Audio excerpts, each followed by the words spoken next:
पेशे खिदमत है कहानी हमजाद सीजन 3 का 19वां हिस्सा। जिस वक्त मैंने आंखें खोली तो खुद को एक वीरान जगह पर खड़े हुए पाया। हमजाद मेरे साथ खड़ा था।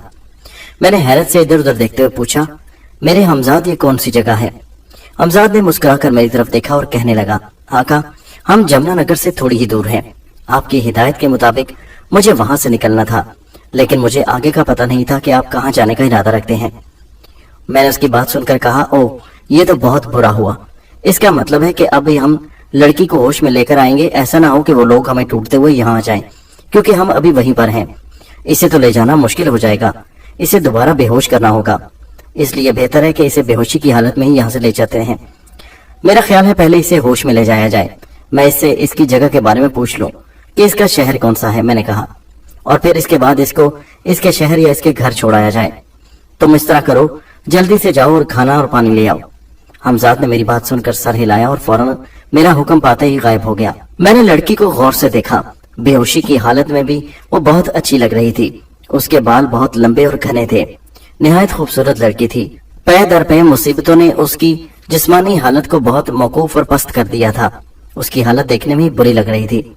कुछ ऐसा भी लग रहा था कि कमजोरी की वजह उसके काफी दिनों से पेट भरकर खाना ना मिला हो। थोड़ी ही देर बाद हमजाद मेरे सामने हाजिर हुआ।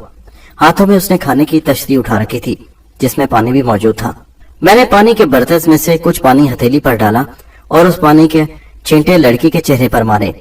मैं चाहता था कि वो जल्दी होश में आ जाए, मगर चेहरे पर पानी के छींटे पड़ने के बावजूद लड़की के जिस्म में कोई हरकत पैदा न हुई। मैंने परेशानी से हमजाद की तरफ देखा। क्या बात है, ये होश में क्यों नहीं आ रही? हमजाद ने मेरी बात सुनकर खाने की तश्तरी जमीन पर रखी और फौरन आगे बढ़कर लड़की के माथे पर हाथ रखा। थोड़ी देर में लड़की होश में आ गई। उसने आंखें पटपटाकर मुझे देखा, थोड़ी देर कसमसाई और फिर मुझे देखते ही उसकी आंखों में खौफ के साए लहराने लगे। मुझे छोड़ दो, खुदा के लिए मुझे जाने दो, लड़की ने घबराहट में कहा। घबराओ नहीं लड़की, ये बताओ तुम्हारा नाम क्या है? तुम कहाँ से आई हो? मेरा नाम, लड़की एकदम घबराए हुए लहजे में बोली। मैं यहाँ से जाना चाहती हूँ, खुदा के लिए मुझे जाने दो। वो उठने की नाकाम कोशिश करने लगी, मगर कमजोरी की वजह से वो उठ नहीं पा रही थी। लड़की, मैंने कहा ना कि तुम फिक्र मत करो, तुम अब महफूज हाथों में हो, तुम उन लोगों के चुंगल से निकल आई हो। मेरे तसल्ली भरे अल्फाज सुनकर लड़की की घबराहट कुछ कम होने लगी, मगर अभी भी वो खौफ का शिकार थी। फिर मैंने आहिस्ता आहिस्ता उसे समझाना शुरू कर दिया और फिर वो धीरे धीरे अपनी असली हालत में आ गई। उसके खूबसूरत नैन नक्श पे दर पे मुसीबतों की वजह से मान पड़ रहे थे। लो पानी पियो, लगता है बहुत प्यासी हो। मैंने पानी का गिलास उसकी तरफ बढ़ाया। उसने फौरन आगे हाथ बढ़ाकर पानी का गिलास पकड़ लिया। पानी उसने घटाघट हलक से नीचे उतारना शुरू कर दिया। मुझे ऐसा महसूस हो रहा था कि उसे शदीद प्यास लग रही थी। मैंने खाना उसकी तरफ बढ़ाते हुए कहा, लो खाना खाओ। तश्तरी मैंने उसकी तरफ खिसका दी। वो मेरी तरफ अजीब सी नजरों से देख रही थी कि रहमतिल इंसान कौन है जो मुझे उनसे छुड़ा कर भी ले आया और अब मुझे खाना और पानी दे रहा है। वो एक लम्हे के लिए हिचकिचाई, मगर मैंने दोबारा बड़े मोहब्बत भरे अंदाज में कहा, लो खाओ, ये तुम्हारे लिए ही है। और फिर उसने झिझकते झिझकते खाने की तरफ हाथ बढ़ा दिया और फिर थोड़ी ही देर में उसकी झिझक खत्म हो गई और वो नदीदों की तरह खाने लगी। वो खाने पर जैसे टूट पड़ी थी। मैं उसे बड़ी दिलचस्प निगाहों से खाना खाते हुए देख रहा था और सोचने लगा कि वो जालिम लोग कैसे थे जो कैदी औरतों को पेट भरकर खाना भी नहीं देते थे। कैसे सफाक और जालिम लोग थे। जब वो खाना खा चुकी तो मैंने बर्तन उठाकर दर्द के पीछे रख दिए ताकि हमजाद वहां से उठा ले। वो बर्तनों को गायब होता देखती तो फिर हैरान रह जाती और मैं नहीं चाहता था कि खाने के बर्तन उसके सामने से गायब हो जाएं। खाना खाने के बाद चम नमे वो खामोश सांस बहाल करती रही। फिर जब कदरे उसने पुरसुकून होकर टेक लगा ली तो मैंने पूछा, लड़की तुम कौन हो? तुम्हारा नाम क्या है और कहाँ से आई हो? उसने आंखें मूंद ली। अब उसके चेहरे पर कदरे इत्मीनान था। मेरी बात के जवाब में वो धीरे से बोली, मेरा नाम ज़ोबिया है, मुझे प्यार से ज़ोबी कहते हैं। इतना कहकर वो लड़की खामोश हो गई। अच्छा, तुम कहाँ की रहने वाली हो? मेरा मतलब है किस जगह से आई हो, कौन सा शहर है तुम्हारा? उस लड़की की आंखों में आंसू झिलमिलाने लगे। फिर रोते रोते बोली, मैं बहावलपुर रियासत की रहने वाली हूँ। मैं बड़े गौर से उसे देख रहा था। क्या बात है, तुम रो क्यों रही हो? बहुत दुखी लग रही हो। वो कहने लगी, अपने अपने नसीब की बात है। क्या बात है, मुझे खुलकर बताओ, तुम्हारे साथ क्या मसला है? मुझे अपनी दुख भरी कहानी सुनाओ, हो सकता है मैं तुम्हारी कुछ मदद कर सकूं। मैं अपने नसीबों को रो रही हूँ, दर्द दर्द की ठोकरें खा रही हूँ। मेरे नसीबों में अगर दर बदर होना लिखा है तो आप मेरी क्या मदद कर सकते हैं? फिर भी कुछ बताओ तो सही। मैं तुम्हारे काम आना चाहता हूँ। मैं सौतेली माँ की सताई हुई हूँ। लड़की ने कुछ लम्हे ठहरने के बाद कहा। फिर लड़की ने अपनी पूरी कहानी सुना दी। मेरे बार बार इसरार करने पर वो अपनी कहानी सुनाने पर तैयार हुई थी। कहने लगी, मेरी वालदा मेरी पैदाइश के 2 साल बाद ही चल बसी। बाप ने रिश्तेदारों और गिरदोनवा के लोगों के कहने पर दूसरी शादी कर ली ताकि मुझे संभाले। शादी बाबा की जरूरत भी थी और ताकि मेरी भी परवरिश हो सके। मगर सौतेली माँ वैसी ही निकली जैसी अक्सर सौतेली माएँ होती हैं। माँ ने मुझे स्कूल तक जाने नहीं दिया। छोटी उम्र में ही घर के काम काज मुझसे करवाने लगी। 10 साल की उम्र तक उसकी मारे खा खा कर घर के कामों में ताक हो गई। कुदरत के खेल देखें कि उसके बाद भी मेरे वालिद की कोई औलाद ना हुई, इसलिए मेरा बाप ज्यादातर मुझे ही प्यार करता था। ये बात मेरी माँ से बर्दाश्त ना हो सकी। सौतेली माँ जो ठहरी, और वो कैसे बर्दाश्त करती कि मेरा बाप मुझसे ज्यादा प्यार करे। वो औलाद के लिए तड़प रही थी। उसके लिए उसने बहुत कोशिशें की। कई पीरों फकीरों के पास जाती रही, दरबारों पर दुआएं वगैरह करवाती रही। जहाँ जहाँ मल्ले वालियां बताती वहाँ वहाँ चली जाती। कोई पीर फकीर दरवेश उसने ना छोड़ा था। जब किसी तरफ से मुराद बर ना आई तो मेरे बाप ने उससे कहा, अरे भली लोग, ये जो बेटी खुदा ने तुझे दी है तू इससे प्यार कर, तो इसको अपनी बेटी अपनी औलाद की तरह पाल। हो सकता है इसकी दुआएं रंग ले आए और अल्लाह ताला तुझे औलाद से नवाज दे। मगर वो एक कान से सुनती और दूसरे कान से निकाल देती।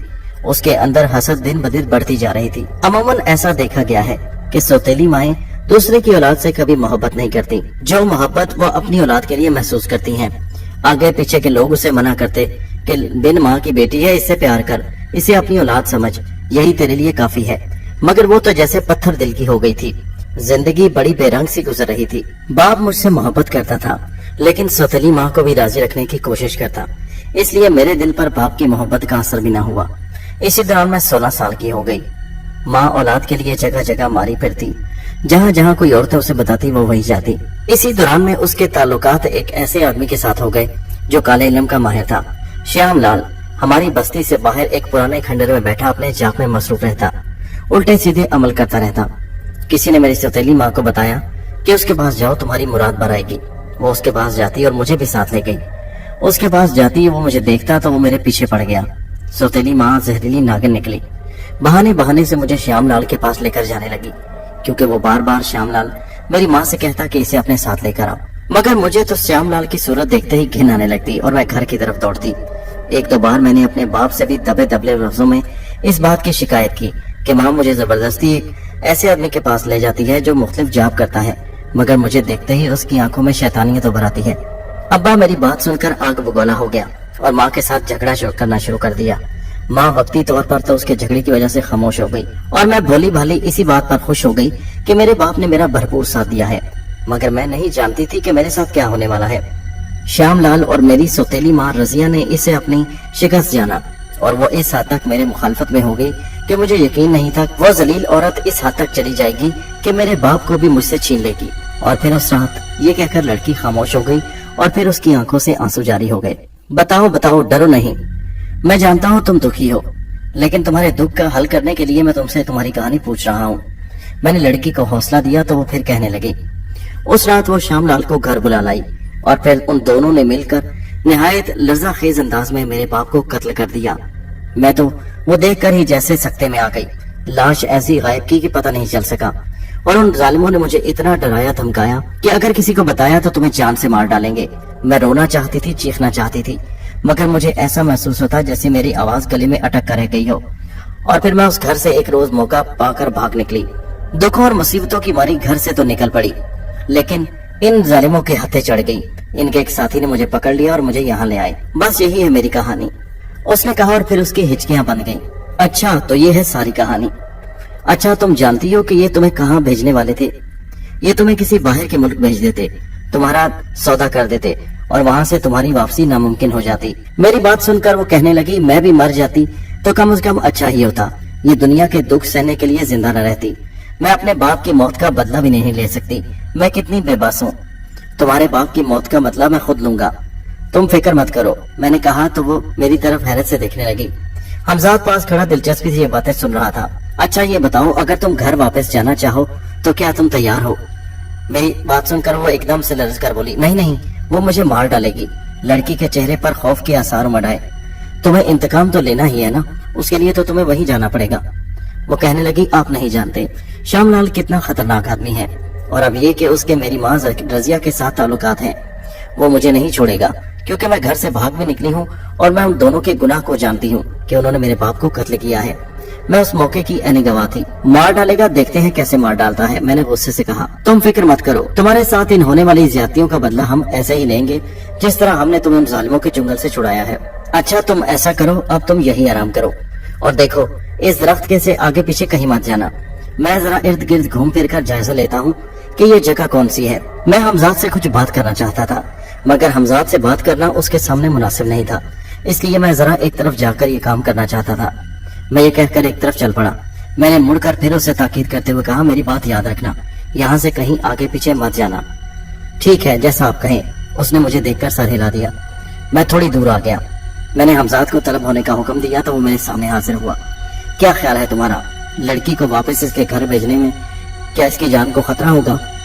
हाँ आका, ये तो बात आपकी दुरुस्त है, हमें अपने तौर पर इसका इंतकाम लेना चाहिए, मगर ऐसी सूरत में ये लड़की कहाँ जाएगी? इसे रखा भी कहाँ जा सकता है?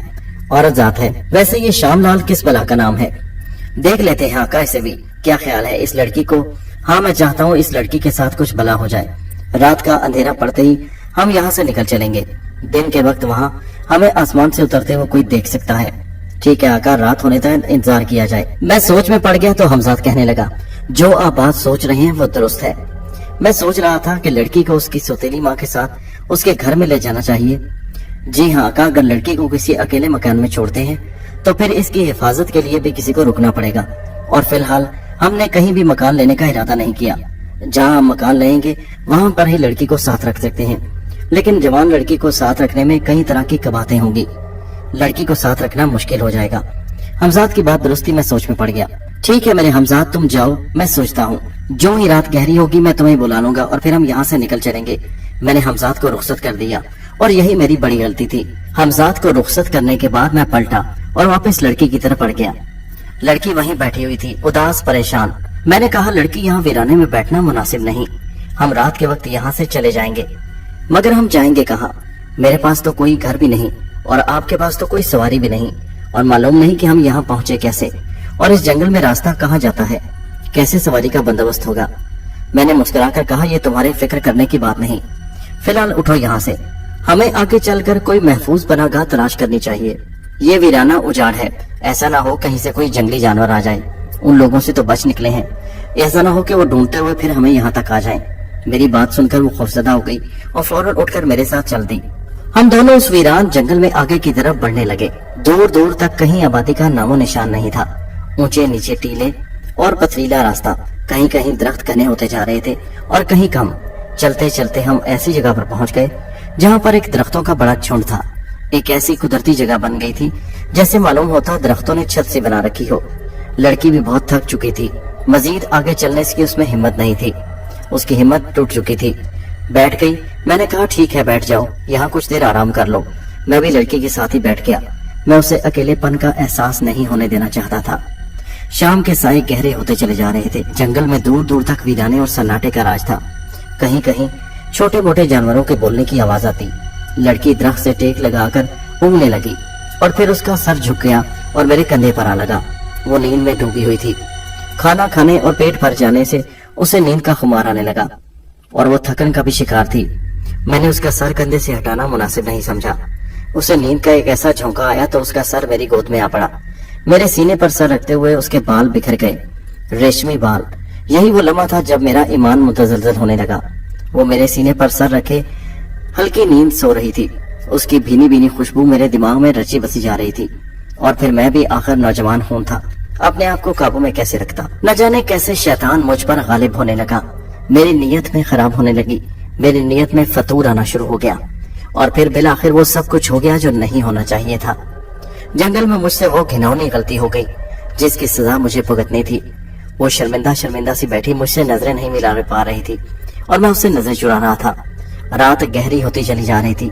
जोशे उल्फत में ये भी भूल गया कि हमजाद को बुलाने के लिए अब मुझे दोबारा वुजू करना पड़ेगा और कहीं दूर दूर तक मुझे पानी का नामो निशान नजर नहीं आ रहा था। अंधेरा भी बढ़ चुका था। मैं शर्मिंदगी से उठा और मैंने कहा, मैं अभी आता हूँ, तुम यहीं रुको। मैं उसकी तरफ बढ़ा। उसने आगे बढ़कर मुझे अपने पंजों से नोचना शुरू कर दिया। तुम जानवर खबीस किस्म के इंसान हो। तुम इंसान नहीं बल्कि तुम शैतान हो। मुझसे गलती हो गई जो मैंने तुम्हारी पनाह में आ गई। दफा हो जाओ यहाँ से। वहाँ मेरी इज्जत तो कम से कम महफूज थी, ज़ोबिया ने चीखते हुए कहा, और उसने मुझे परे धकेल दिया। मैं शर्मिंदा सा कहने लगा, मैं माफी चाहता हूँ तुमसे, मैं तुमसे निकाह करूंगा। खुदा के लिए मेरी बात मानो, इस जंगल में हम बिल्कुल अकेले हैं और ये जंगल बहुत खौफनाक है। वो घुटनों में सर दिए रोने लगी। मैं उसे वहीं छोड़कर इधर उधर पानी की तलाश में निकल खड़ा हुआ। चांदनी रात में भी जंगल में मैं इधर उधर भटक रहा था।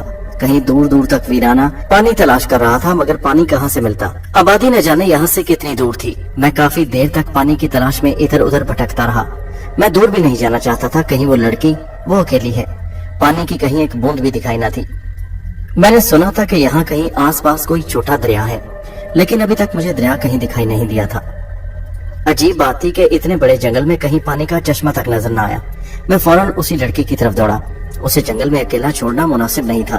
तारीख जंगल में वो जगह उसी जगह पहुंचा तो मैं ठिठक कर रुक गया। मैंने क्या देखा कि दो स्याहपोश आदमी जिन्होंने हाथों में बंदूकें उठा रखी थी, ज़ोबिया पर बंदूक ताने खड़े थे। उनसे चंद कदम दूर उनके दूसरे साथी खड़े थे, जिनके हाथों में घोड़ों की लगामें थी। कौन है लड़की तू, जल्दी बता, और तेरे साथ कौन है? क्या अकेले इस जंगल में सफर कर रही है? दूर दूर तक कोई नजर नहीं आ रहा। तेरे साथ कौन है? उन दोनों में से एक बड़ी सफाकाना अंदाज में उससे पूछ रहा था, और लड़की आगे से गिगया रही थी। ज़ोबिया का खौफ के मारे बुरा हाल था। मैं धीरे धीरे कदम बढ़ाता हुआ आगे बढ़ने लगा। वो ज़ोबिया मेरी तरफ इशारा करते हुए बोली, वो एकदम मेरी तरफ पीछे मुड़े। अच्छा, तो ये है तेरा साथी, पकड़ ले सूरज इसको। और उसने अपने साथी से कहा, और बंदूक ताने हुए एक आदमी मेरी तरफ बढ़ा। कौन है वह, तू कहाँ से आया है? वो शायद कोई डाकू थे जो डाका डालकर इस घने जंगल में आ रुके थे। मुझे और लड़की को देखकर उन्हें शक गुजरा कि उन्हें पकड़ने के लिए उनके पीछे कोई जंगल में तो नहीं घुसाया, और अगर ऐसा नहीं था तो फिर राह जाते कोई और शिकार हाथ आ जाए तो क्या बुरा था। और फिर अब मैं भी उनकी गिरफ्त में था। मेरे पास किसी किस्म का कोई असला या उनसे लड़ने के लिए कुछ नहीं था, और वैसे भी बंदूक थामे लोगों से लड़ना बेवकूफी थी। और मेरी सबसे बड़ी गलती ये थी कि हमजाद को बुलाना भी मेरे बस में नहीं था। मैं नापाकी की हालत में था, और वो कमबख्त इधर आदम के। अरे कौन है तू, क्या सोच रहा है, जवाब दे, एक आदमी ने बंदूक लहराते हुए कहा, और दूसरा बंदूक थामे मेरी तरफ बढ़ा। वो जी हम इस जंगल से। अरे वो क्या करता है? मेरे करीब पहुंचकर उसने बंदूक का एक बट जोरदार मेरे सर पर मारा, और मेरी आंखों के सामने अंधेरा छा गया, और मैं लहरा कर गिर पड़ा। जिस वक्त मुझे होश आया, मैं एक जंगल में एक झोंपड़ी में पड़ा हुआ था। मेरे हाथ और पांव दोनों रस्सी से कसकर बांध दिए गए थे। झोंपड़े में सिर्फ पानी का एक घड़ा था, बाकी झोंपड़ा बिल्कुल खाली पड़ा हुआ था। सर में जख्म लगने की वजह से अभी तक दर्द महसूस हो रहा था। मेरे मुंह में रुमाल ठोंसकर मजबूती से बांध दिया गया था ताकि मैं आवाज न निकाल सकूं। मैं कितनी ही देर वैसे ही पड़ा रहा। कुछ देर बाद बाहर से किसी के कदमों की चाप सुनाई दी, और फिर झोंपड़ी का पर्दा हटा और एक हट्टा कट्टा घनी मूंछों वाला आदमी अंदर दाखिल हुआ। अच्छा, तुझे होश आ गया बे? मैं अभी सरदार को बताता हूँ। ये कहकर वो बाहर निकल गया। थोड़ी देर बाद वापस आया तो उसके साथ एक और आदमी भी था जिसने बंदूक उठा रखी थी। उसने मुझ पर बंदूक यूं तान रखी थी जैसे मैं अभी उठकर उससे लड़ने लगूंगा। पहले आदमी ने मेरी रस्सी खोली और कहने लगा, चल उठ बे, तुझे सरदार ने बुलाया है। उसकी बात सुनकर मैं फौरन उठ खड़ा हुआ। उस आने वाले आदमी ने मेरा हाथ पकड़ा और मुझे धकेलते हुए झोंपड़े से बाहर निकालने लगा। हमारा रुख बाहर की तरफ था। वो मुझे अपने सरदार की तरफ ले जा रहे थे और मेरी किस्मत का फैसला होने वाला था। बैठे बैठाए अजीब मुसीबत में पड़ गए थे। जंगल में डाकुओं के हत्थे चढ़ गए और वो ये हमारे साथ ऐसा सलूक कर रहे थे। वो दोनों मुझे लिए हुए एक बड़े खेमे के पास पहुंच गए। ये खेमे उन्होंने जंगल में आरसी तौर पर लगाए थे। खेमे से बाहर भी एक आदमी बंदूक ताने चारों तरफ देखता हुआ चौकस खड़ा था। सामने दरख्तों के नीचे काफी सारे घोड़े बंधे हुए थे, शायद इन्हीं डाकुओं के थे। ये कौन सा इलाका था मुझे मालूम नहीं था। उस मुहाफिज आदमी ने दरख्तों की तरफ इशारा किया, जिसका मतलब शायद ये था कि सरदार उस तरफ बैठा हुआ था। मुझे बाजू से पकड़े वो आदमी धकेलता हुआ एक दरख्त के नीचे पहुंच गया, जिसके नीचे एक लहीम शहीम शख्स एक बड़े से पत्थर पर बैठा हुआ था। बड़ी बारूक शख्सियत थी। उसने सर उठाकर मेरी तरफ देखा। उसकी निगाहों में ऐसी सख्ती थी कि शायद मुझे काट डालेगा। अच्छा, तो ये है वो लौंडा, क्या लगती है वो लड़की तेरी? सरदार मेरी तरफ गुस्सैली नजरों से देखते हुए बोला। कुछ नहीं, मैंने कहा। अच्छा, कुछ नहीं लगती? तेरी माँ लगती है जो उसे जंगल में अकेली जवान लड़की को लिए घूम रहा था। क्या मुझे बेवकूफ समझता है तू? सरदार धारते हुए बोला। वो फौरन पत्थर से उठ खड़ा हुआ और मेरे करीब आकर उसने जोरदार थप्पड़ मेरे मुंह पर रसीद करते हुए कहा, ज्यादा चालाक बनने की कोशिश मत कर। सच सच मुझे बता दे कि तू किस जगह का रहने वाला है और ये लड़की कौन है, तेरी जान बख्श दी जाएगी। गुस्से से मेरा अंदर लर्ज रहा था। अगर मेरे पास में होता तो मैं देखता कि ये सरदार मेरे साथ कैसे बदतमीजी करता है। बोलता क्यों नहीं बे? सरदार ने मेरे बाल पकड़ते हुए जोर से मेरे सर को झटका दिया। बेबसी से मेरी आंखों में आंसू आ गए। ज़ोबी चिल्ला रही थी, मैं उसे बचा नहीं सकता था। लड़की को सरदार के सामने लाकर खड़ा कर दिया गया। सरदार कमीनी निगाहों से उसे देखते हुए बोला, हाँ माल तो अच्छा है। आगे बढ़कर उसके गालों पर हाथ फेरा। मेरा खून खोल उठा। मेरा दिल चाह रहा था कि सरदार के टुकड़े टुकड़े कर दूं, मगर क्या करता, मैं बेबस था। मेरा उस लड़की से कोई रिश्ता नहीं था, मगर इंसानियत का रिश्ता था, और वैसे भी मैं उसका मुजरिम था। सरदार फिर बोला, तो जंगल में अपने इस यार के साथ रंगलियां मना रही है, क्या लगता है तेरा ये छोकरा? वो फिर उसकी तरफ मुड़ा। बोलती क्यों नहीं बे, हरामजादी कमीनी। ये कहते ही सरदार ने उसको भी थप्पड़ रसीद किया और उसकी चीख से जंगल गूंज उठा। ले जाओ, इस लौंडे को ले जाओ और इसके हाथ पांव बांधकर झोपड़ी में डाल दो। लड़की के हाथ पांव भी बांध दो और इसे अलग किसी झोपड़ी में डाल दो, और अगर ज्यादा चीखने चिल्लाने की कोशिश करे तो बेशक गर्दन काटकर जंगल में फेंक देना। सरदार ने सफाकाना लहजे में कहा, और मैं अंदर ही अंदर लरस गया। ये तो महज डाकू नहीं थे, बल्कि बड़े जालिम और सफाक लोग थे। वही डाकू जो मुझे पकड़कर यहाँ लाया था खेमे से बाहर, वो मुझे दोबारा बाजू से पकड़कर घसीटता हुआ दोबारा उसी झोपड़ी की तरफ ले जाने लगा जहाँ पर मैं पड़ा हुआ था। झोपड़ी के करीब पहुंचकर उसने मुझे अंदर धक्का देकर फेंक दिया। मैं फर्श पर बेदम होकर गिर पड़ा। वो फौरन आगे बढ़ा। उसने मेरे हाथों पर भी रस्सी बांध दी और मेरे पांव भी बांध दिए और मुंह में कपड़ा ठोस कर सख्ती से बांध दिया। अब मैं बेबसी की हालत में उस झोंपड़े के अंदर पड़ा हुआ था। अभी तक बड़े बड़े बुरे लोगों से पाला पड़ा था, लेकिन जो बेबसी का आलम इस वक्त था, ऐसा पहले कभी नहीं हुआ था। एक लम्हे के लिए मेरे दिल में ख्याल आया कि जो सितम, जो ज्यादती मैंने उस लड़की के साथ की थी, शायद ये मुझे उसी की सजा मिल रही थी। अपनी बेबसी देखकर मेरी आंखों से बेइख्तियार आंसू छलक पड़े। दोस्तों, ये कहानी जारी है। इसका अगला हिस्सा नेक्स्ट वीडियो में मुलाहिजा कीजिए।